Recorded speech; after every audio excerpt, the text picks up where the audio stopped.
നമസ്കാരം. ഞങ്ങൾ ഇന്നിവിടെ അവതരിപ്പിക്കാൻ പോകുന്നത് സ്കൂളുകളിലെ വീടുകളിലെ പ്ലാസ്റ്റിക് വേസ്റ്റുകളെ എങ്ങനെ നല്ല രീതിയിൽ ഡെപ്പോസിറ്റ് ചെയ്യാമെന്ന് നമുക്ക് നോക്കാം. സ്കൂളിലുള്ള എല്ലാ വേസ്റ്റും നമ്മൾ വേസ്റ്റ് കളക്ഷൻ യൂണിറ്റിലേക്ക് കൊണ്ടുപോകുന്നു. അവിടെ നമ്മൾ രണ്ടായി തരംതിരിക്കുന്നു: ബയോഡിഗ്രേഡബിളും നോൺ ബയോഡിഗ്രേഡബിളും. ബയോഡിഗ്രേഡബിൾ എന്നാൽ മണ്ണിലലിയുന്നവ, നോൺ ബയോഡിഗ്രേഡബിൾ എന്നാൽ മണ്ണിലലിയാത്തവ, പ്ലാസ്റ്റിക് പോലുള്ള വേസ്റ്റുകൾ. നോൺ ബയോഡിഗ്രേഡബിളിനെ നമ്മൾ ക്ലീനിങ് യൂണിറ്റിലേക്ക് കൊണ്ടുപോകുന്നു. അവിടെ നിന്ന് നന്നായി വാഷ് ചെയ്ത് ക്ലീൻ ചെയ്ത് നമ്മൾ റീയൂസ് റീസൈക്കിളിലേക്ക് കൊണ്ടുപോകുന്നു.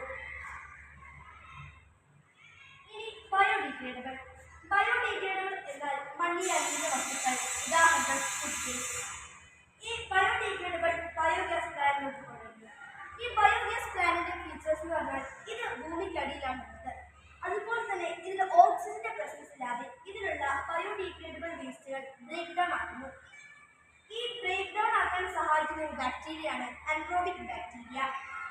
ഈ ബയോഗ്യാസ് പ്ലാന്റിൽ നിന്നുമുള്ള ബയോഗ്യാസ് ബോയിലറിലേക്ക് കൊണ്ടുവന്ന് ഈ ബോയിലറിലുള്ള വെള്ളത്തെ ചൂടാക്കി ഇതിൽ നിന്നും ഉണ്ടാകുന്ന സ്റ്റീം കൊണ്ട് ടർബൈൻ കറക്കുന്നു. ഈ ടർബൈൻ കറങ്ങുന്നതിലൂടെ ജനറേറ്റർ പ്രവർത്തിക്കുന്നു. ഈ ജനറേറ്റർ പ്രവർത്തിക്കുന്നതിലൂടെ ഇലക്ട്രിസിറ്റി പ്രൊഡ്യൂസ് ചെയ്യുന്നു. ഇലക്ട്രിസിറ്റി പ്രൊഡ്യൂസ് ചെയ്യുന്നതിലൂടെ നമുക്ക് ടോയ്ലറ്റ് ഇൻസുലേറ്റർ പ്രവർത്തിപ്പിക്കാം. അങ്ങനെ ടോയ്ലറ്റിലുള്ള വേസ്റ്റുകളെല്ലാം ഈ ടോയ്ലറ്റ് ഇൻസുലേറ്റർ കൊണ്ട് കത്തിക്കാം. ഇനി നമുക്ക് ബയോഗ്യാസ് പ്ലാന്റിൽ നിന്ന് വേറൊരു ഉപയോഗം കൂടിയുണ്ട്. ഈ ബയോഗ്യാസ് പ്ലാന്റിൽ നിന്നും ബാക്കി നമുക്ക് വരുന്ന സ്ലറി എല്ലാം ഡ്രയർ യൂണിറ്റിലോട്ട് കൊടുക്കാം. ഡ്രയർ യൂണിറ്റ് പലതാണ് നമുക്കുള്ളത്, പക്ഷെ നമ്മൾ ഇവിടെ ഹീറ്റ് വെച്ചാണ് നമ്മൾ ഡ്രയർ യൂണിറ്റ് പ്രവർത്തിപ്പിക്കുന്നത്. ഈ ഡ്രയർ യൂണിറ്റിൽ നിന്ന് നമുക്ക് മാനുവൽ കിട്ടും. ഈ മാനുവൽ സ്കൂളിൽ നമുക്ക് ഇങ്ങനെയൊക്കെ മാനുവൽ കിട്ടുമ്പോൾ നമുക്ക് ഒരുപാട് ഉപകാരങ്ങളുണ്ട്. ഫ്ലോറികൾച്ചർ ചെയ്യാം, അതുപോലെ വെജിറ്റബിൾസ് ഒക്കെ ചെയ്യാം.